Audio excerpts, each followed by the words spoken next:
Pretty green eyes.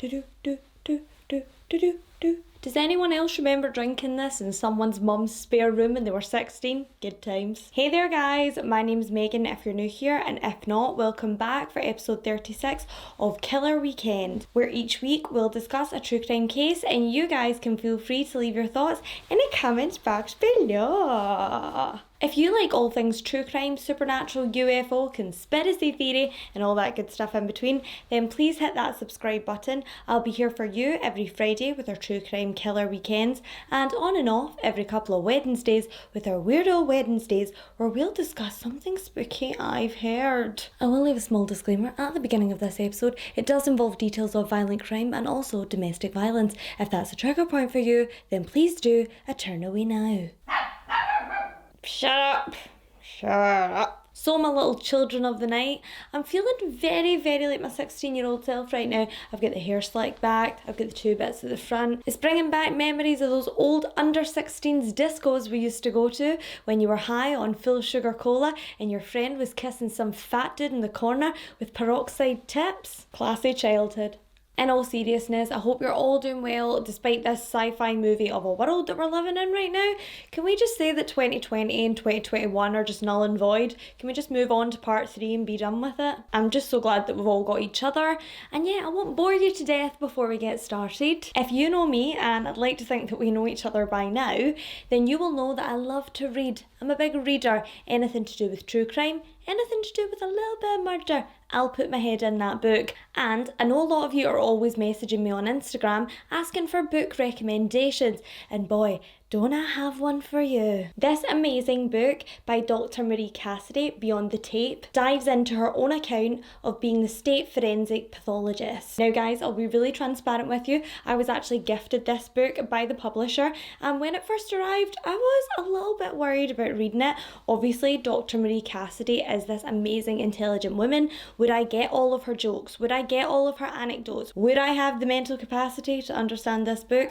And I must say, it did not disappoint. There's so many amazing little moments that she touches on life in Scotland, which as a Scottish person made me laugh out loud. It was so relatable, so funny, and as a woman it was actually really inspirational to read about her amazing career. This book has actually really helped me with what I'm doing right now, because there's so many things that I didn't quite understand. I won't give you any spoilers, but I will tell you one thing that I thought just blew my mind, if I'm honest. When we were looking back at these cases from the 80s and early 90s, and we're thinking to ourselves, God, these were handled so badly. Well, no wonder, because in this amazing book, I was actually informed that up until a certain period of time, they would sometimes, if it was a wee bit, a wee bit tight in the old mortuary, they would pop 2 murder victims on the same slab. Therefore, cross-contamination, ladies and gentlemen. So like that, there's so many interesting pieces of information in this book. So if you like true crime, please give it a read. Beyond the Tape by the amazing Dr. Marie Cassidy. I'll pop the link in the description box below so you can order your own copy. This week's case was recommended by a few of you, including my very own sister. Shout out to Danny. And after hearing all the hype on it, I thought I would bite the old bullet and get down that rabbit hole. And I must admit guys, after listening to 3 podcasts, reading 2 novels and watching 3 documentaries, I still don't have the faintest Scooby of what went on that fateful night in December 1996. So I thought we'd bring it to you guys in a 2-part series and see what you make of it. So tonight everyone, welcome to part 1 of the mysterious murder of Sophie Toscan du Plantier.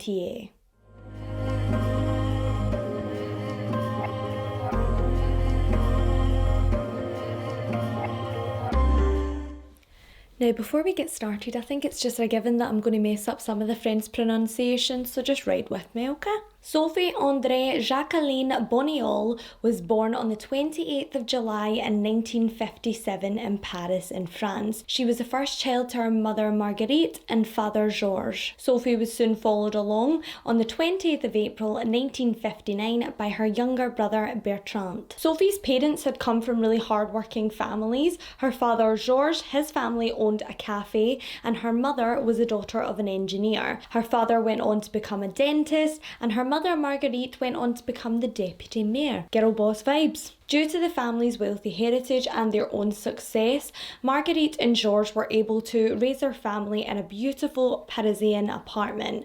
The home was filled with lush artwork, beautiful antiques, and if I'm honest, the stunning apartment would never quite match up to the beauty of its inhabitant. Young Sophie began to blossom into a gorgeous young woman. She had kind of sandy strawberry blonde hair and these amazing deep soulful eyes. Sophie was said to be a real bright spark. She had a real hunger for knowledge. She loved literature, she loved art, and she just wanted to learn more about other cultures.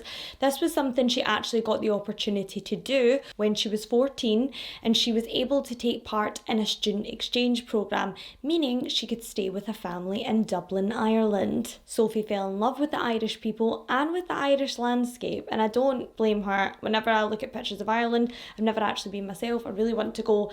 It just looks so green. And I mean, I know Scotland's green, but Ireland's got one up on us, I think. As much as Sophie loved her family and loved Parisian life, it was always a little bit too busy in the main city for her. And Ireland actually showed her that she was more of a country girl and she was in love with that kind of life. In her final year of high school, Sophie's parents would go on to make a decision for her that she just couldn't quite understand. Georges and Marguerite had decided to send Sophie to a very strict all-female convent-type boarding school.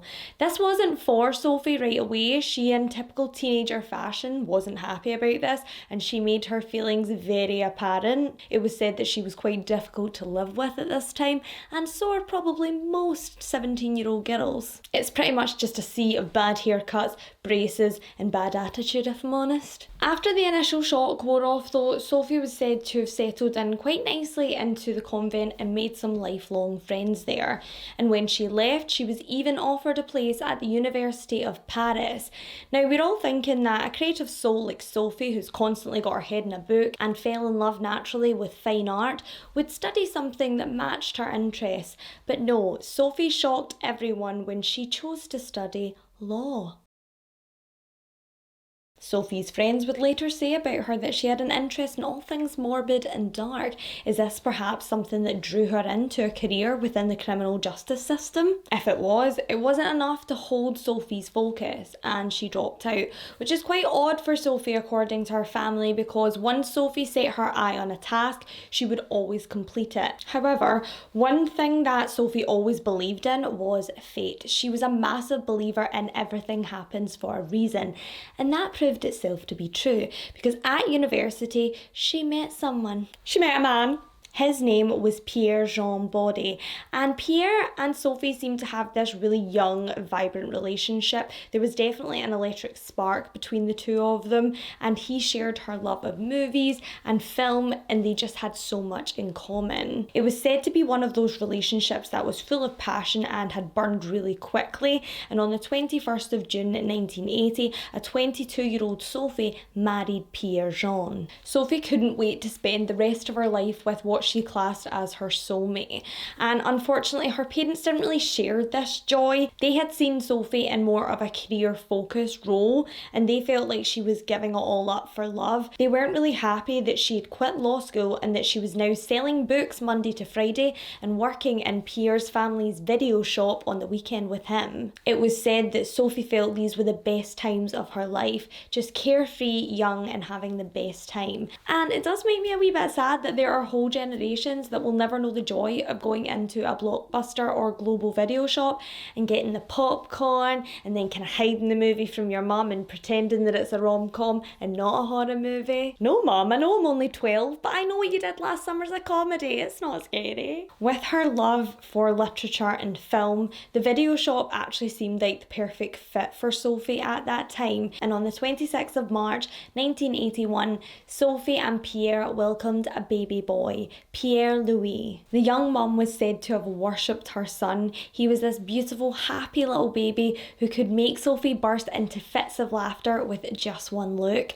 Unfortunately, the love between she and the baby's father wouldn't be as unbreakable, and they separated, soon to divorce in 1983. Yet again, after the split, Sophie decided that fate would guide her way and she moved into an apartment near her family in Paris. Sophie's parents at this point really helped Sophie with the childcare of Pierre Louis, and it was said that it was pretty much all hands on deck and they were absolutely relishing the role of grandmother and grandfather at this time. Sophie did pretty much what she always did. She would read books and books, trying to soak up as much knowledge as possible, trying to find a career for herself that would provide financial stability for she and her son. It was in her early 30s that she interviewed for a public relations position within Unifrance, a company that promoted the publicity of French cinema and film. This seemed like a no-brainer for Sophie. I mean, we know how much she loved her movies, how much she loved literature, and this was somewhere she felt at home in. Whilst at Unifrance, Sophie excelled and she was a long way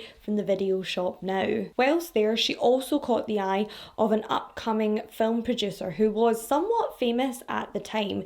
His name was Daniel Toscan du Plantier. Daniel, even though he was 16 years her senior, said that Sophie had a real maturity to her, and her friends would later back this up, saying that Sophie had a real depth to her personality. Like, you could know Sophie, but you would never know Sophie. And Daniel fell in love with this mysterious nature that she had. He wanted to know more. Several people would later refer to Sophie as Daniel's third trophy wife, and she was far from it. From what I read, Sophie had really liberal views on women's rights and also wanted to do more than just be in the back of the house folding, washing and making the dinner. That wasn't the kind of person that she was, and sometimes the stubbornness did get in between she and Daniel. I think a lot of the time he wanted that traditional wife role and Sophie just was not that. Sophie, whilst being a dedicated mother to Pierre Louis, had also taken on the role of stepmother to Daniel's 3 other children. This was something Sophie took very seriously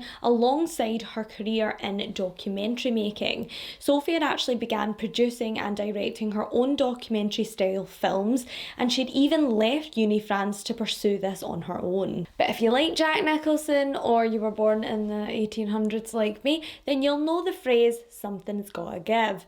And unfortunately something did, and that was Sophie and Daniel's marriage. Sophie, always a loyal partner, had been by Daniel's side to every awards show. She went to every film festival, smiling patiently and being the dutiful wife. But Sophie had never really seen herself as being famous, and she didn't really like the spotlight at all. This was something she never had bargained for. She fell in love with Daniel as a person, not for the notoriety that he had. She certainly hadn't thought of herself as a part-time wife.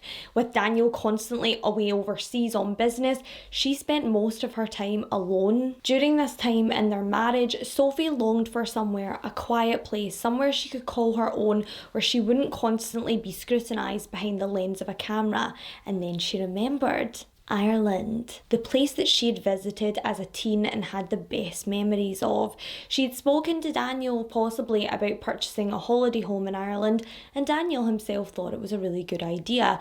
Maybe it would give them time to miss each other, and it would also give Sophie somewhere that she could call her own. Sophie scoured for months to find this dream home. She visited all over Ireland, visited house after house, and nowhere kind of had that dark charm that Sophie was looking for, until she saw the house in Tourmoor. There it stood, this gorgeous farm-style country house, and it actually had 2 other farmhouses right behind it. It had beautiful white stone, and the view was absolutely amazing. You could see out to the water as it was sitting on a jagged cliff edge. Very beau. The home, based on the outskirts of the town of Skull in Ireland, seemed like the perfect getaway. Sophie's family weren't the keenest on the home though. They said that it looked a little bit evil and a little bit dark, but that's exactly what Sophie loved about it, which same, I'd be like that as well. Does it look like someone has possibly been murdered in this house? Sign me up. After purchasing the €250,000 home, Sophie would often visit the house, but not with Daniel. It would either be with her son Pierre Louis or family or friends. Daniel had never visited the home with Sophie. Whilst visiting, she would take advantage of local beauty spots such as Three Castle Head. Three Castle Head was built in 1207 and it contains three large towers, mostly now in ruin, but it still doesn't take away from the architectural beauty of the place. This stunning example of dry stone masonry seems a little bit more fitted in its current condition to its wild and sometimes kind of eerie backdrop. It's said that if the wind hits the water in just the right way, it makes the spray look like a living being moving through the air. But the eerie cast off from the water wasn't the only spirit the Irish people had to fear. The area of Three Castle Head was also said to be haunted by a woman named the White Lady. But you see, the White Lady isn't like a regular ghost. She's a cool ghost. If you don't get that reference, we can't be friends, I'm sorry. What sets the White Lady apart is that only a select few people actually get to see her, and you don't want to be on that list, because if you're unlucky enough to see the White Lady, it means that you're doomed to die and your days in this world are numbered. And I know you're probably sitting there right now thinking, Megan, it's not Weirdo Wednesday, why are you telling us about this old ghost story? We don't believe in ghosts on Fridays. Well, would you be so sceptical still if I told you that Sophie Toscan du Plantier's saw the ghost of the White Lady, and within only 48 hours she would be found savagely murdered? The Christmas season in 1996 for Sophie and her family had always been quite an exhausting affair. There was Parisian Christmas parties, and this time had become more about embracing that Hollywood lifestyle that, let's be honest, Sophie had never become accustomed to. It had also been quite a busy time for them because they had recently flown to Acapulco. Going loco down in Acapulco. I couldn't say it and not sing it, okay? I'm sorry. After all the travelling and the parties, Sophie was extremely drained, and when she learned that the family home in Skull was experiencing some issues with their heating, she thought, what a better time. Maybe I could take a little trip to Skull and also fix the heating while in there. Two birds, one stone. In the lead up to her visit, oddly enough, Sophie would ask several family members and friends to come and stay with her at the residence in Ireland, and one by one, because of the time of year or family commitments, everyone said no. Was it possible that Sophie had kind of a sixth sense in the back of her mind that told her she shouldn't be going alone? Sophie's husband Daniel would later say that it was almost as if it was written in the stars that Sophie would be there on her own. Even though Sophie had actually never stayed at the home by herself at this point, which made Daniel quite nervous, she was very stubborn and she was fearless, he said. She had an angel's face and a volcanic spirit, and because of this, she persuaded Daniel that she was going. On the afternoon of Friday the 20th of December 1996, Sophie boarded a plane to Cork, and then from Cork hired a rental car, a silver Ford. Now, I've seen quite a lot of speculation, quite a lot of judgy on why this woman would be travelling this close to Christmas. She has a child, she has a husband. Why is she going all the way to Ireland by herself? But I admit I did initially think this to myself, but upon further research, it did seem to me that Sophie's family life was far from traditional. In the 3 years leading up to Sophie's death, her marriage to Daniel had become quite strained. They had different ideas on fundamental issues, and this was starting to show cracks. When Sophie met Daniel while she was working at Uni France, she had actually began to have a disagreement with a man, her supervisor, and when she had went to Daniel as a friend at the time to kind of divulge and unload her problems on him, instead of being supportive, Daniel actually told Sophie that he believed that she should be the one to go. Sophie was hurt by this for quite some time. She felt like it was a betrayal from Daniel and that he didn't have her back essentially, and that he would rather get her out of the door than have a disagreement with one of his friends. Daniel, on the other hand, would later say that he had positive, albeit slightly selfish intentions. He had seen the tenacity and the dedication in which Sophie treated her work, and he felt like she would be better suited to go out and make it on her own. He felt like she had that drive and she was more than capable of it.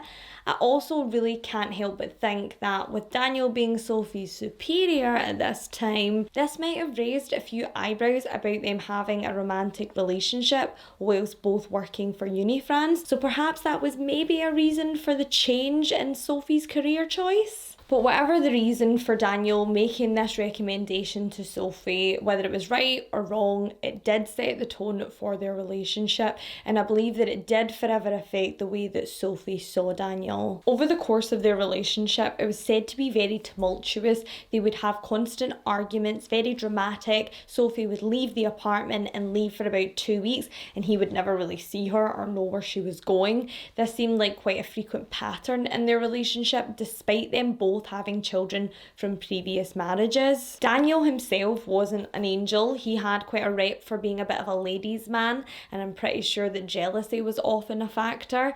When Daniel asked Sophie to marry him, she would in fact been his third wife, and it's safe to say her family weren't best pleased with that. Sophie's aunt had actually said that she sobbed when she heard the news that Sophie was marrying this man, and even though her mother Marguerite officiated the wedding, she always felt like this would be a big regret in her daughter's life. Even though Sophie's father Georges never physically intervened with the relationship, he himself had his own doubts that sadly never went away. Even asking a writer who was writing a book on the crime, Michael Sheridan, over 10 years after the murder, to put in the line of questioning for Daniel, "Did you love Sophie?" He wanted to know if this man loved his daughter. Despite all of these red flags, Sophie did agree to marry Daniel, and in June 1990, she did just that. It did actually turn out in the long run that leaving uni France was the best thing Sophie could have done. It allowed her more creative freedom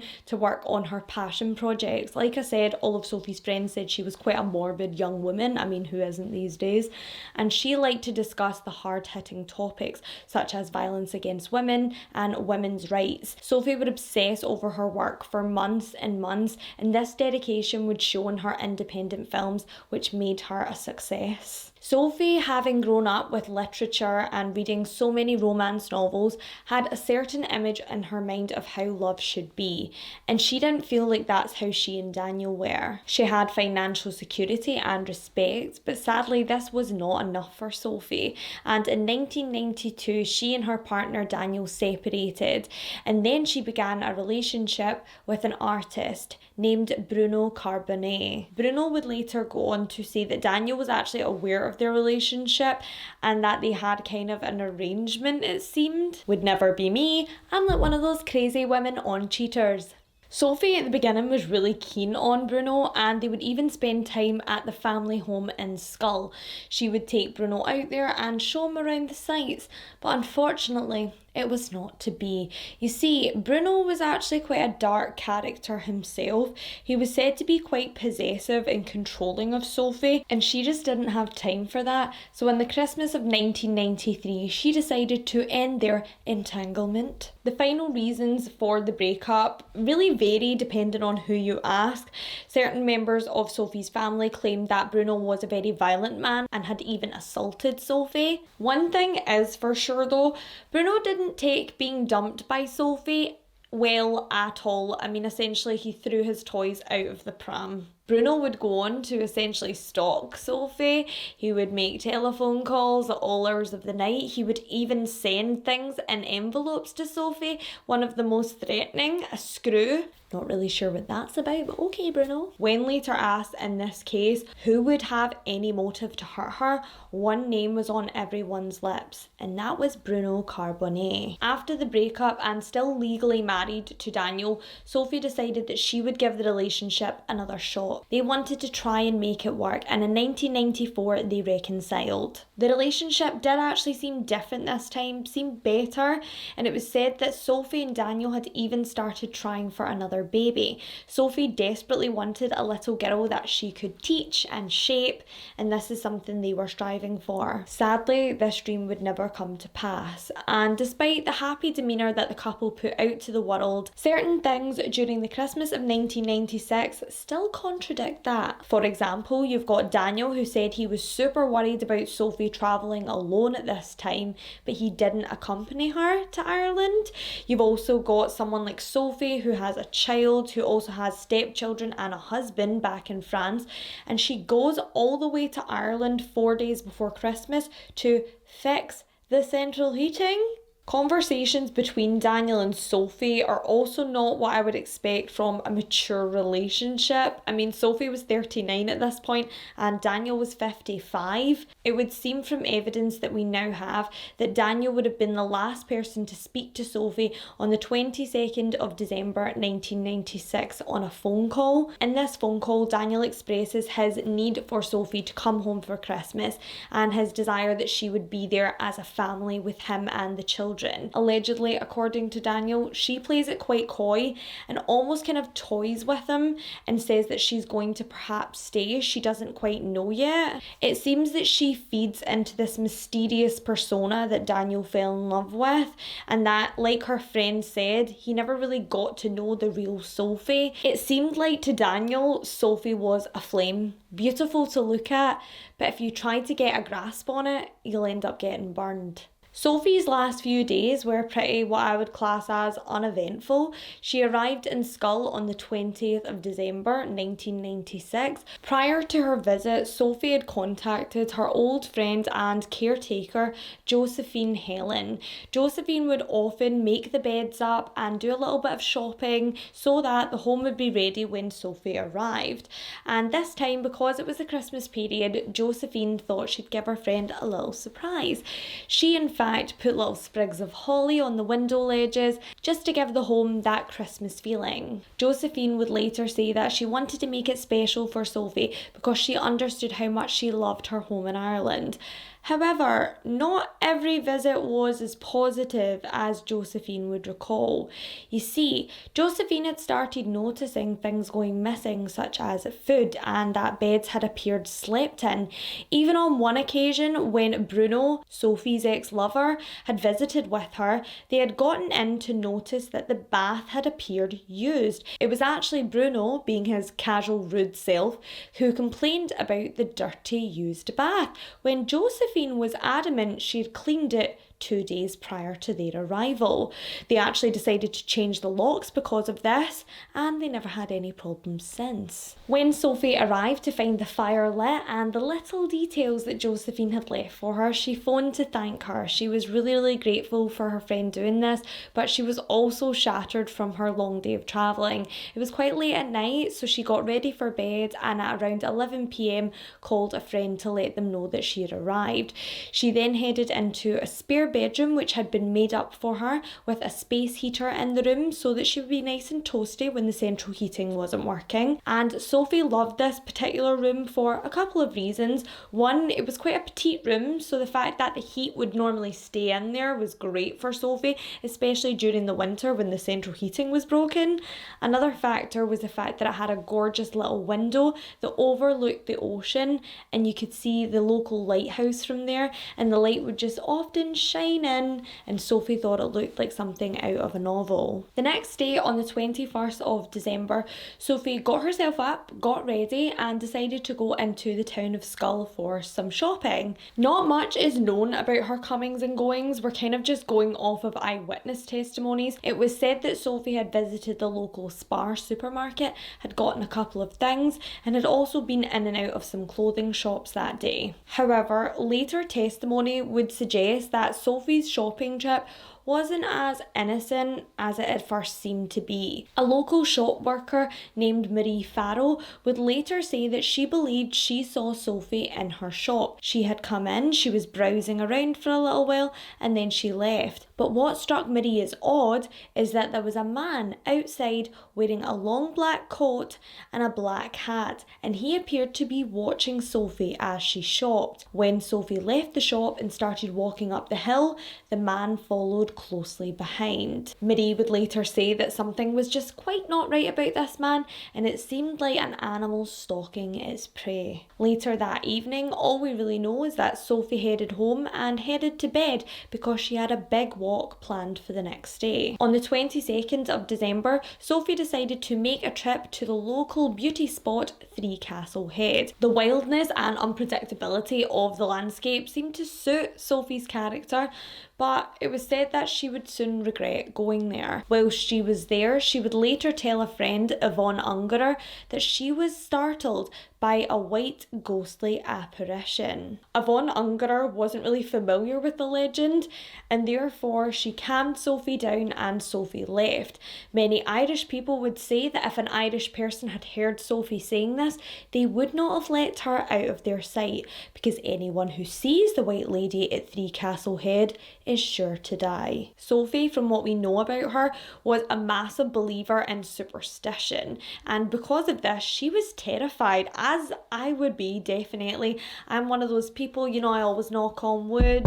If I see a magpie, I ask someone to break my sorrow. There's actually a little weird one, and I'm not sure if this is OCD, but I can't have the remote level at an odd number, or I believe a monster will get me. Despite being a little bit scared though, Sophie was determined to not let this ruin her visit. She was only there for a couple of days and she wanted to enjoy herself.